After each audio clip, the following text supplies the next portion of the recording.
నెల్లూరు దాదాపు ఒక 5-6 ఆంధ్రప్రదేశ్లో ఉన్న జిల్లాలని మా నాన్నగారి ఉద్యోగ రీత్యా ఇవన్నీ తిరగటం జరిగింది. సో అలాంటి నెల్లూరులో మేము ఉన్నప్పుడు విఆర్ కాలేజీలో చదువుతున్న సీట్ కోసం 10th అయిన తర్వాత ఇప్పుడు దాకా తెలీదు ఆనం రామనారాయణ రెడ్డి గారికి వారి విద్యార్థి నాయకులుగా ఉండేవాళ్ళం. సో వారికి నాకు సీట్ రావడానికి ఆనం వివేకానంద రెడ్డి గారు నా కజిన్ ద్వారా హెల్ప్ చేశారు నాకు. సో వారికి ఎప్పుడు థ్యాంక్స్ చెప్పుకునే అవకాశం రాలేదు. ఈరోజు వారికి సభాముఖంగా నా కృతజ్ఞతలు తెలియజేస్తాను. అలాగే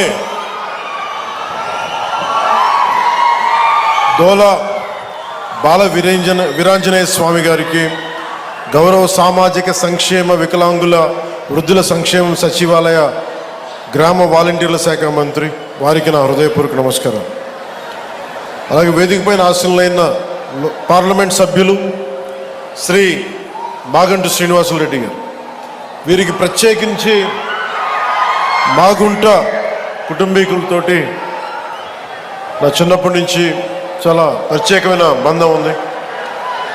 వారికి మా నాన్నగారికి వారు కావాల్సిన స్నేహితులు. సో వారికి నా ప్రత్యేకమైన కృతజ్ఞతలు, నమస్కారం. అలాగే గౌరవ శాసనసభ్యులు మార్కాపురం శ్రీ కందుల నారాయణ రెడ్డి గారికి నా హృదయపూర్వక నమస్కారం. గౌరవ శాసనసభ్యులు ఒంగోలు శ్రీ దామచర్ల జనార్దన్ రావు గారికి, అలాగే సంతనూతులపాడు శ్రీ బిఎన్ విజయ్ కుమార్ గారికి, గౌరవ శాసనసభ్యులు కనిగిరి శ్రీ ఉగ్ర నరసింహారెడ్డి గారికి, గౌరవ శాసనసభ్యులు గిద్దలూరు ముత్తుముల అశోక్ రెడ్డి గారికి, శ్రీ నూకసాని బాలాజీ గారికి, చైర్మన్ ఏపీ పర్యాటక అభివృద్ధి సంస్థ, అలాగే శ్రీ మారెడ్డి శ్రీనివాసరెడ్డి గారికి, చైర్మన్ వ్యవసాయ మిషన్, అలాగే సెంట్రల్ యూనివర్సిటీ హైదరాబాద్ సెంట్రల్ యూనివర్సిటీలో విద్యార్థి నాయకుడిగా పోరాటాలు చేసి జనసేన నాయకుడిగా గుర్తింపు సెక్రటరీగా ప్రధాన కార్యదర్శిగా ఉండి శ్రీ చైర్మన్ మాల సంఘ సంక్షేమ సంస్థకి చైర్మన్గా ఉన్న జనసేన నాయకులు శ్రీ పెదపూడి విజయ్ కుమార్ గారికి హృదయపూర్వక నమస్కారాలు. శ్రీమతి బి లక్ష్మీదేవి గారికి, మండల పరిషత్ అధ్యక్షురాలు శ్రీ నారు బాప్నారెడ్డి గారికి, జడ్పీటీసీ, శ్రీ దయ్యాల నాగగురు బ్రహ్మం గారికి, సర్పంచ్. అలాగే ఈ జేజీఎం జరుగుతుంది, దీని ముందుకి బలంగా తీసుకెళ్లిన ప్రిన్సిపల్ సెక్రటరీ పంచాయతీరాజ్ అండ్ గ్రామీణాభివృద్ధి శాఖ శ్రీ శశిభూషణ్ గారికి, అలాగే జిల్లా కలెక్టర్, జిల్లా మ్యాజిస్ట్రేట్ ప్రకాశం జిల్లా గోపాలకృష్ణ రోనంకి గారికి, శ్రీ విఆర్ దామోదర్ గారికి, గౌరవ జిల్లా పోలీస్ అధికారి సూపరింటెండెంట్ ఆఫ్ పోలీస్, అలాగే శ్రీమతి పి గాయత్రీదేవి గారికి, ఇంజనీరింగ్ చీఫ్ గ్రామీణ తాగునీటి సరఫరా, శ్రీ డి హరేరామ్ నాయక్ గారికి, చీఫ్ ఇంజనీర్ గ్రామీణ తాగునీటి సరఫరా, అలాగే కృష్ణతేజ గారికి, కమిషనర్ పంచాయతీరాజ్ గ్రామీణాభివృద్ధి, వెంకటకృష్ణ గారికి, ఓఎస్డి. ప్రత్యేకించి మీ అందరికీ నా హృదయపూర్వక నమస్కారాలు, హృదయపూర్వక ధన్యవాదాలు.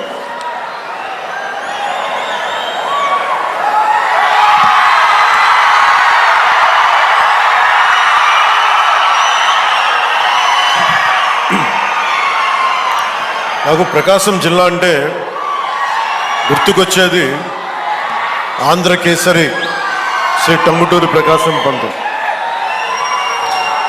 ధైర్యం లేని సమాజంలో ధైర్యాన్ని నూరిపోసినాం. సైమన్ కమిషన్కి ఆ రోజున ఎదురొడ్డి నిలిచి కాల్చుకోండి అని చొక్కా తీసి ఛాతీని చూపించిన ధైర్యవంతుడు, మొట్టమొదటి రాష్ట్ర తొలి ముఖ్యమంత్రి. వారికి అలాంటి నేల ఇది. ఈ నేల గురించి అనుకున్నప్పుడల్లా అపారమైన ఖనిజ వనరులు, బ్లాక్ గ్రానైట్, ఇలాంటి చోట్ల చాలా సందర్భాల్లో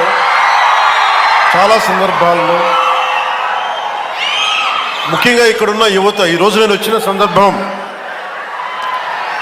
జేజేఎం కావచ్చు, కానీ ఇక్కడున్న యువతలో ఉన్న వేదన, కోపం, బాధ,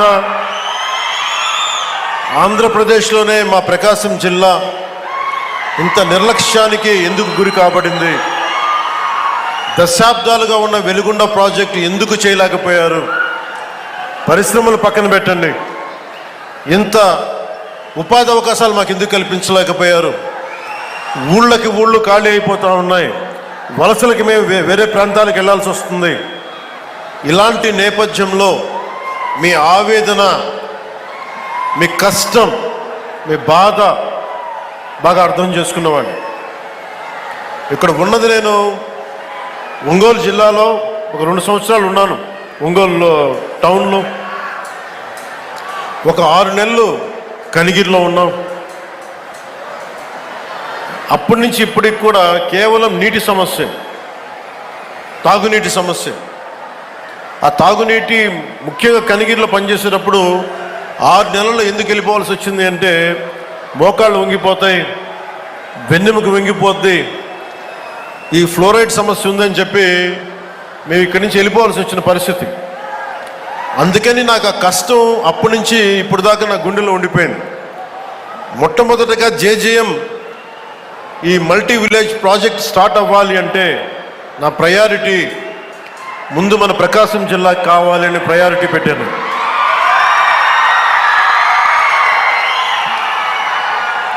అలాగే మీకు గత ప్రభుత్వం మీకు ఏం చేసింది, ఎలా ప్రవర్తించారు మీ అందరికీ తెలుసు. మన జిల్లాకు సంబంధించి వెలిగొండ ప్రాజెక్టుకి ఒక 4,000 కోట్ల రూపాయలు కావాలి. దాంట్లో మేజరు ఎవరైతే భూపరిహారానికి కావాలి, వాళ్ళు అప్పులు తీసుకున్నారు. రాష్ట్రం మీద లక్షల కోట్ల అప్పులు తీసుకున్నారు, కానీ మనకు ఒక వెలిగొండ ప్రాజెక్ట్ తేలేకపోయారు. అలాగే గత ప్రభుత్వం జలజీవన్ మిషన్ అనేది దాహం తీర్చేది, గంగమ్మ తల్లి మనకి దాహం తీర్చేది, మన పంట పొలాలకి జీవం పోసేది, పంట పండించి మన ఒంట్లో సత్తువు నింపేది. అలాంటి గంగా సమానమైన నదీ జలాలు ఉండాలి. జలజీవన్ మనకి జలజేయం అనేది ప్రధానమంత్రి గారు చాలా గుండెల్లోకి ఎత్తుకొని భుజాల మీదకి ఎత్తుకున్న ఈ స్కీమ్ ఇది. అలాంటి స్కీమ్కి ఈ రోజున మాట్లాడితే గత పాలకులు మళ్ళీ రౌడిజం చేయడానికో, గుండాగర్దీ చేయడానికో,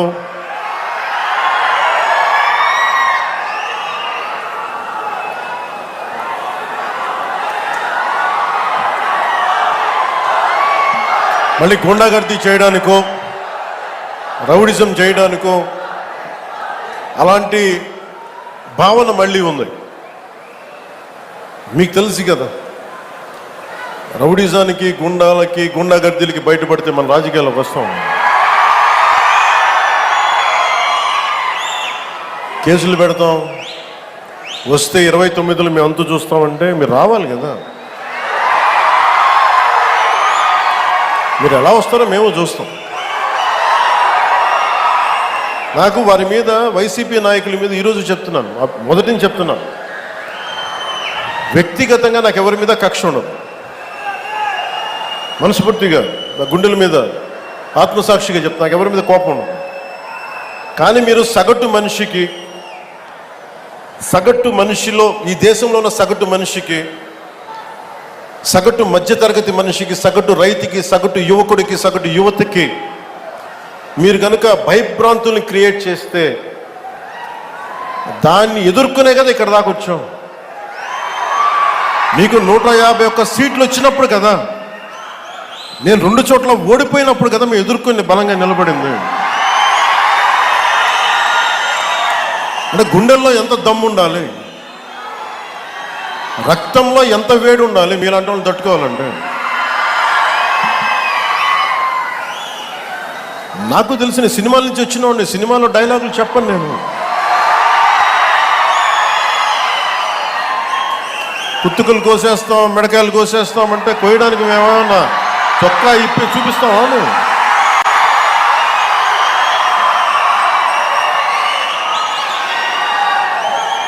నేను సినిమాలో డైలాగులు చెప్పడానికి కూడా ఇబ్బంది పడతాం. సింహం గడ్డంగి తీసుకుంది, మేము గడ్డంగి తీసుకోలేదు. ఈ సరదాగా ఉంటాయి మిమ్మల్ని చీరప్ చేయడానికో సరదాగా చేయడానికి. నిజంగా గడ్డం గీసుకుంటే ఎంత దరిద్రంగా ఉంటుంది చూడండి, ఆలోచించండి. స్నానం చేయకుండా, మట్టి కొట్టుకుంటా. అంటే ఇవన్నీ ఏంటంటే సినిమాల్లో చెప్పిన డైలాగులు. అవి ఎందుకు చెప్తున్నానంటే సందర్భానుసారంగా చెప్తున్నాను. ఖచ్చితంగా మీరు అద్భుతమైన పాలన చేసి కనుక ఉండుంటే మీరు 11 సీట్లకు వచ్చేవాళ్ళు కాదు. మీరు అంటే ఇది రెలవెంట్ కాబట్టి చెప్తున్నా. ఇది కక్ష తీర్చుకునే ప్రభుత్వం కాదు. ఇది తప్పులు చేస్తే శిక్షించే ప్రభుత్వం ఇది. అలాంటిది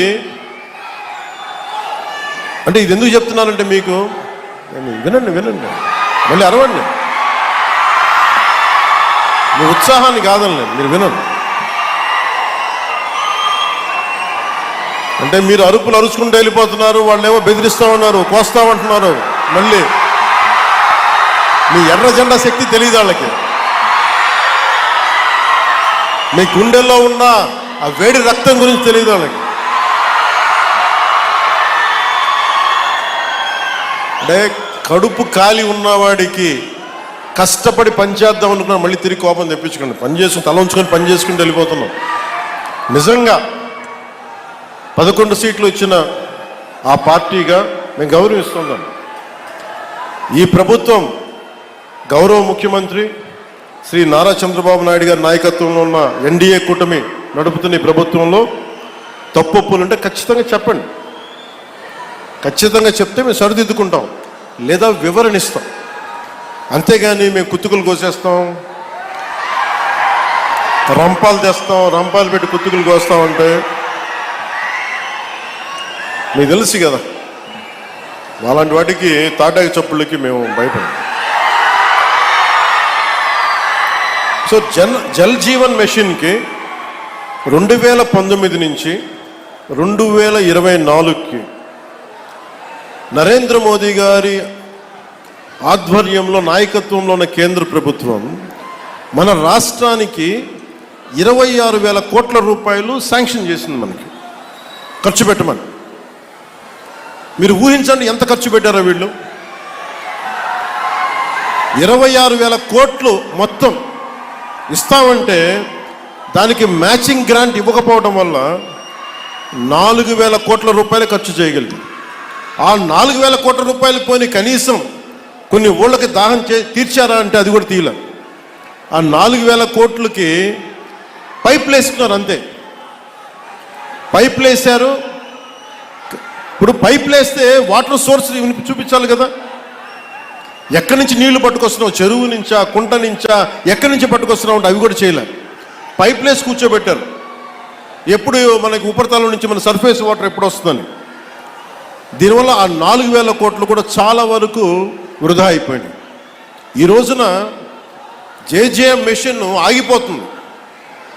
ఈరోజు మనం కూటమి ప్రభుత్వం ఎందుకు ఇంత బలంగా ఉన్నామంటే అంటే మీరు మా మీద పెట్టిన నమ్మకానికి అన్నదమ్ములు, ఆడపడుచులు, యువత, పెద్దలు, పిన్నలు, రైతాంగం, మధ్యతరగతి అందరూ నమ్మి ఓటేస్తే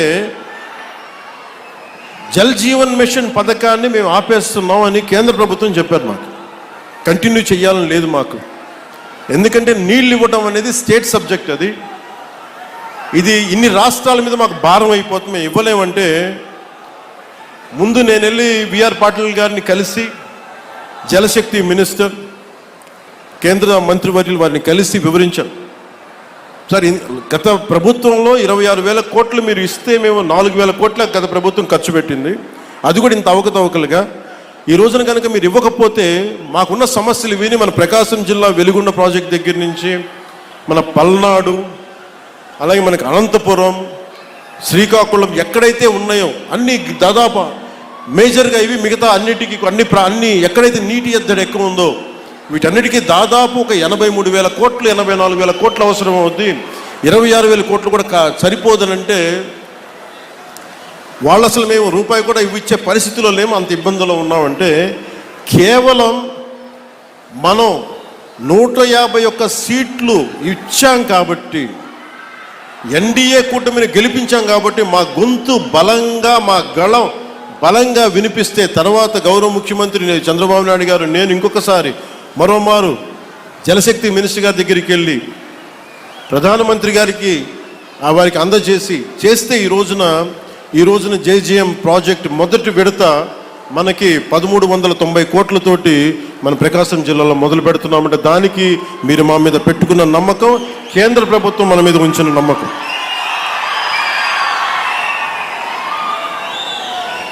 అంటే ఇక్కడ దీనివల్ల నేను ఒక 4 దశాబ్దాల పైనే కలిగిరిలో పెరిగినాడు. 4 దశాబ్దాల క్రితం మొట్టమొదటిసారి స్వాతంత్రం వచ్చాక మన ప్రకాశం జిల్లాలో చేపడుతున్న అతిపెద్ద తాగునీటి సరఫరా పథకం ఈరోజు మనం జల్ జీవన్ మిషన్ ద్వారా చేపడుతున్నాం.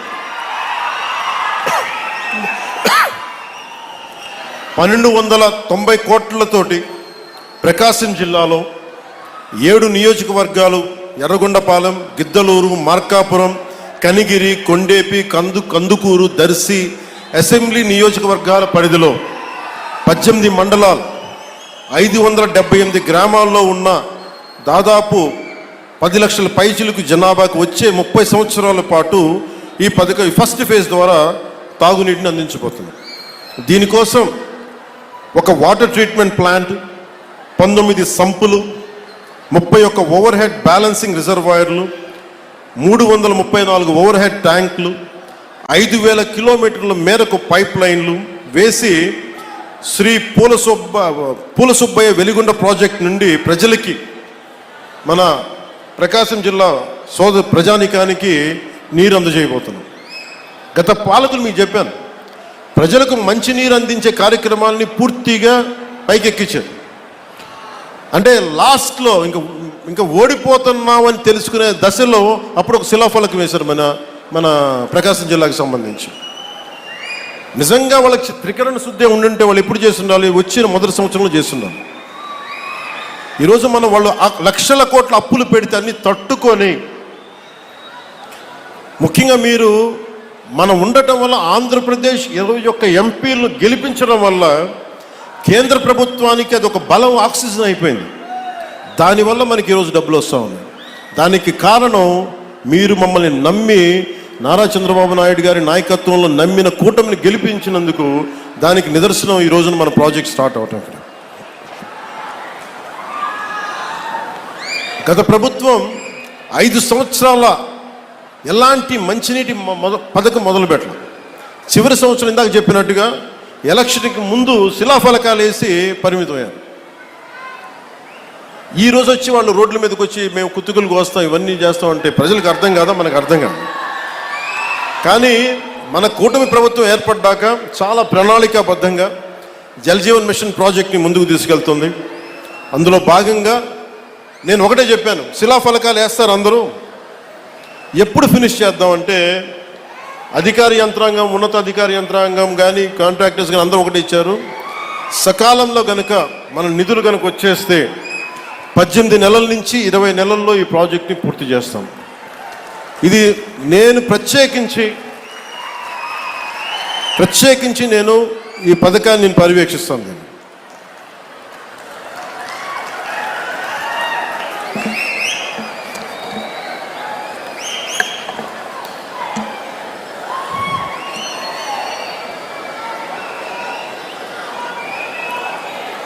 అలాగే మార్కాపురం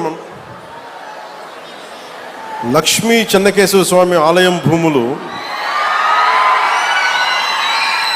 మంచి గొడవ ఉందా? దేవాదాయ శాఖ మంత్రి గారు ఉన్నారు ఇక్కడే, వారి దృష్టిలో కూడా పెడుతున్నాను. అంటే ఆలయం భూములు అనగానే భగవంతుడి భూములు కదా దోచేద్దామని అందరికీ తేలిగ్గా ఉండదు. తరతరాలు లేచిపోతాయి, జాగ్రత్త. అంటే భూములు మిగిలితే మీరుండరు, తర్వాత రాజుల సొమ్ము రాళ్లపాలెం దోచుకు. భూమి శాశ్వతం, మన శాశ్వతం కదా. అందుకని దయచేసి దేవాదాయ శాఖ భూముల జోలికి వెళ్ళకండి. అలాగే వైసీపీ హయాంలో ఈ భూదోపిడీ హద్దులు దాటేసింది. భూమి కనిపిస్తే దేవాలయ భూములు కానీ, అటవీ భూములు కానీ, ఖాళీ భూములు కానీ, ఎక్కడ ఖాళీ భూమి కనపడితే అక్కడ గత ప్రభుత్వ పాలకులు గద్దల్లా వాలిపోయి ఆక్రమించారు. దేవుడి భూములను కూడా అక్రమంగా రిజిస్టర్ చేయించుకున్నారు. ఈ వ్యవహారం మీద ప్రభుత్వం దృష్టి సారించింది. ఆక్రమణకు గురైన దేవాలయాల భూములు తిరిగి వెనక్కి తీసుకునే ప్రక్రియని ఇప్పటికే ప్రారంభించాం. దేవాలయ భూములకు రక్షణ కల్పించే బాధ్యతను కూడా కూటమి ప్రభుత్వం తీసుకుంది. అలాగే వెలిగొండ ప్రాజెక్టుకి నాకు నిజంగా చాలా సంవత్సరాల నుంచి, గత 15 సంవత్సరాల నుంచి నా కోరిక ఒకటే, నా ఆశ చెప్తున్నాను. మీరు ఇక్కడ పారిశ్రామికీకరణ జరగాలి, ఇండస్ట్రియలైజేషన్ జరగాలి. ఇక్కడున్న యువతకి, ఆడపడుచులకి ఉపాధి అవకాశాలు ఎక్కువ మెండుగా పెరగాలి. అందుకని ముందుగా నీళ్లు కావాలి ఇక్కడ.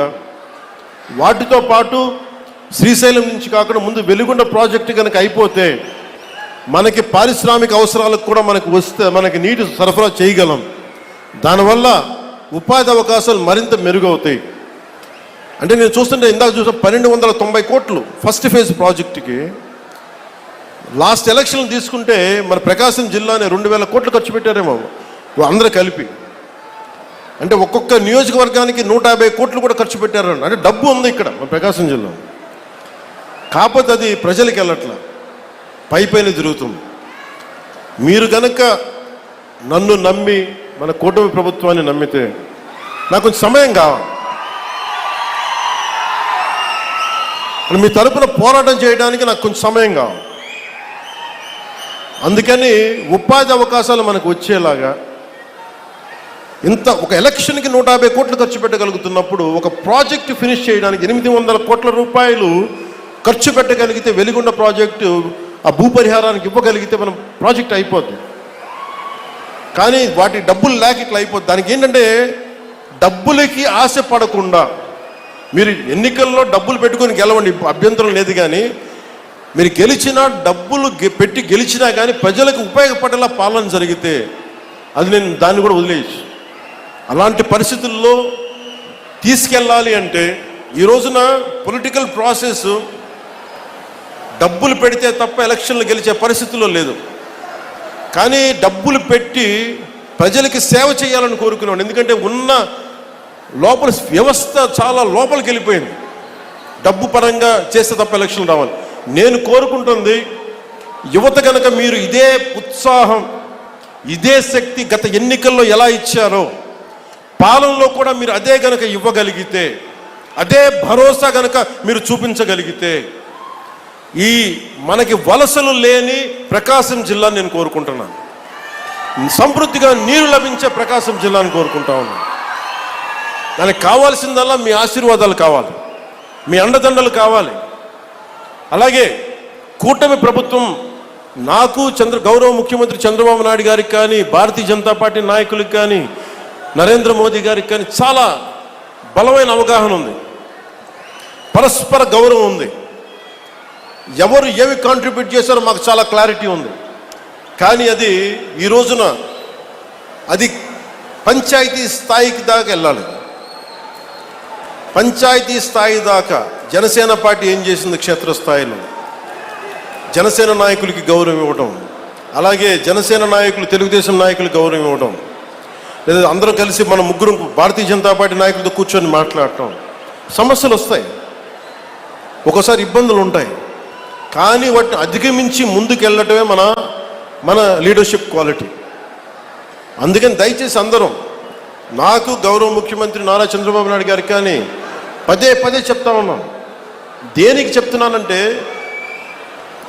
ఇంకొకళ్ళు వస్తారని భయం లేదు మాకు, వాళ్ళు రారని మాకు తెలుసు. కానీ ఒక పని చేసేటప్పుడు రోజు లాక్కుంటా లాక్కుంటా తిట్టుకుంటా, అంటే ఒక సామెత ఉంటుంది కదా, తల్లిదండ్రులు తిట్టుకుంటా లేస్తే పిల్లలు కొట్టుకుంటా లేస్తారు.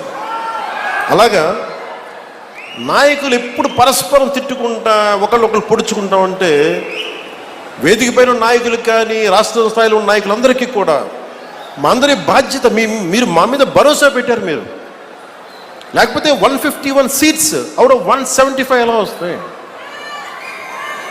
94% స్ట్రైకింగ్ రేట్, 93% కూటమికి, జనసేనకి 100% స్ట్రైకింగ్ రేట్. ఇవన్నీ ఎందుకు ఇచ్చారు? నేను పదే సభలు ఇదే చెప్తున్నాను, కూటమికి కూడా ఇదే చెప్తున్నాను, కూటమి నాయకులందరికీ కూడా.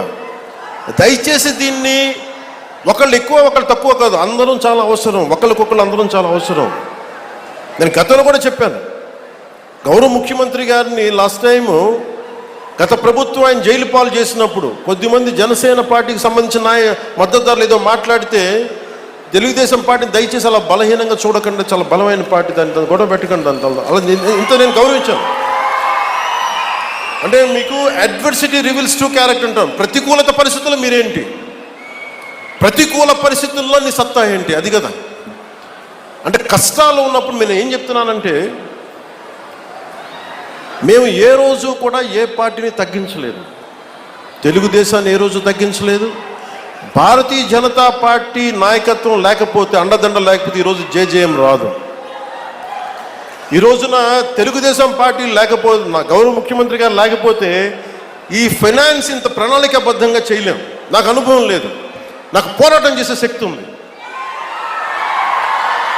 అంటే ఒక పని చెయ్యాలి అంటే ఇన్ని శక్తులు గుమిగూడా. అన్ని వేళ్ళు ఒకలా ఉండవు, కానీ ఏ వేలికి ఈ బొట్టనేలు తీసేస్తే ఏం చేస్తాం, ఏకల వీళ్ళకి ఏం చేయలేము. సో ఎవరు ఎక్కువ ఎవరు తక్కువ లేదు, మొత్తం కలిస్తేనే పిడికిలి. కూటమి అంటే పిడికిలి, దీన్ని గుర్తుపెట్టుకోండి. అంతేగాని కూర్చోబెట్టి పంచాయతీ స్థాయిలో ఉన్న జనసేన నాయకులు కావచ్చు, తెలుగుదేశం నాయకులు కావచ్చు, భారతీయ జనతా పార్టీ నాయకులు కావచ్చు, మద్దతుదారులు కావచ్చు, చిన్న ఇబ్బందులు ఉంటే అందరం పరస్పరం మాట్లాడుకొని ముందుకు తీసుకెళ్దాం. మన ఆబ్జెక్టివ్, మన గోల్ ప్రజలకి న్యాయం చేయటం. ముఖ్యంగా ప్రకాశం జిల్లా దగ్గరికి వచ్చినప్పటికీ దాహం తీర్చటం. మనులు మాణిక్యాలు అడగట్లా, గొంతు తడపమని అడుగుతున్నారు. గొంతు ఎండుకుపోతుంది, పశువులకి నీళ్లు పెట్టుకోలేకపోతున్నాం. పశువులకి వచ్చిన కొత్తల్లో మొదటి అసెంబ్లీ సెషన్లో నాకు గౌరవ శాసనసభ్యులు, మన పేరు గుర్తులేదు కానీ నాకు అసెంబ్లీలో ఇచ్చారు, మూగజీవాలు ఎండుకుపోతున్నాయన్నా సమ్మర్ వచ్చేస్తుందంటే. ఈరోజు పశువులు నీటి తొట్లు ఎందుకు వచ్చినాయి అంటే, దానికి ప్రకాశం జిల్లాలో మనుషులకి నీళ్లు లేవన్నా దాంతో పశువులు చచ్చిపోతున్నాయంటే ఆ ఒక్క మాట కదిలించి ఈరోజు పశువులు నీటి తొట్లు వచ్చినాయి మొత్తం మేము. అంటే ఇవన్నీ ఏంటంటే, మేము 15 సంవత్సరాలు స్టెబిలిటీ ఇస్తే తప్ప,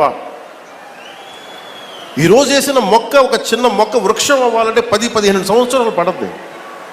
ఒక మామిడి చెట్టు ఈరోజు మొక్క వేస్తుంది రావడానికి 8-10 కనీసం దశాబ్దం పైన తీసుకుంటుంది. అలాంటిది ఈరోజున ఒక పబ్లిక్ పాలసీ చేస్తే, ప్రజలకు ఉపయోగపడే చెయ్యాలి అంటే ఇంతమంది, ఇంత సమయం కావాలి. అందుకే నేను పదే చెప్తా ఉన్నాను, 15 సంవత్సరాలు కలిపి ఉండాలి అని. దయచేసి నన్ను అందరూ కూడా అర్థం చేసుకోండి. నేను ఈరోజు మీకు ప్రకాశం జిల్లా మనకి ఈ సభ సాక్షిగా చెప్తున్నాను, నాకు నా పార్టీ సంక్షేమం కంటే కూడా, కూటమి సంక్షేమం కంటే కూడా నాకు నా ప్రజల సంక్షేమం చాలా చాలా ముఖ్యం, చాలా ముఖ్యం నాకు. ఎందుకంటే మాకు అధికారం ఇచ్చింది, మీరు కష్టపడమని ఇచ్చారు, మాకు అధికారం, మీకు నిలబడమని ఇచ్చారు, సమస్యలకి పరిష్కారాలు ఎతకమని ఇచ్చారు, కొట్టుకోమని మీరు ఇవ్వలేదు. ప్రతి ఒక్కరూ మేము తెలుసుకోవాలని. అందుకని బయట అధికారం నుంచి వెళ్ళిపోయిన గత ప్రభుత్వ పాలకులు రెచ్చగొట్టాలని చూస్తారు, వాటికి రెచ్చిపోకండి. యువత కూడా దయచేసి ఇదే విన్నవించుకుంటూ, మాకు ఈ అవకాశాన్ని ఇచ్చిన గౌరవ ప్రధానమంత్రి గారికి ప్రత్యేకించి my heartfelt thanks to Honorable PM Sri Narendra Modi ji Honorable Union Minister for Jal Shakti, Sri C.R. Patil ji. And my heartfelt thanks to Chief Minister, Honorable Chief Minister Sri Nara Chandrababu Naidu garu. I'm grateful to you all.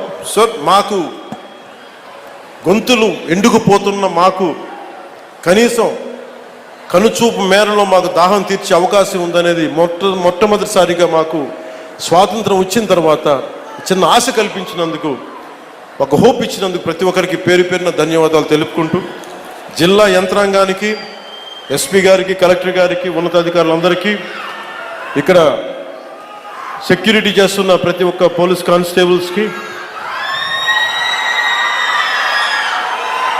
Police అధికారులకి, ప్రతి ఒక్కరికి నా హృదయపూర్వక ధన్యవాదాలు తెలుపుకుంటూ,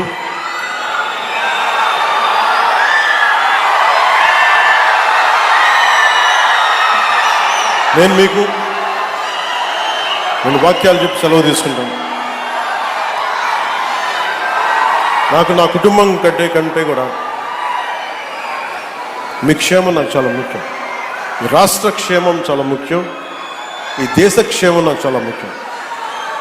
so మీకోసం ఎల్లప్పుడూ పనిచేస్తాను.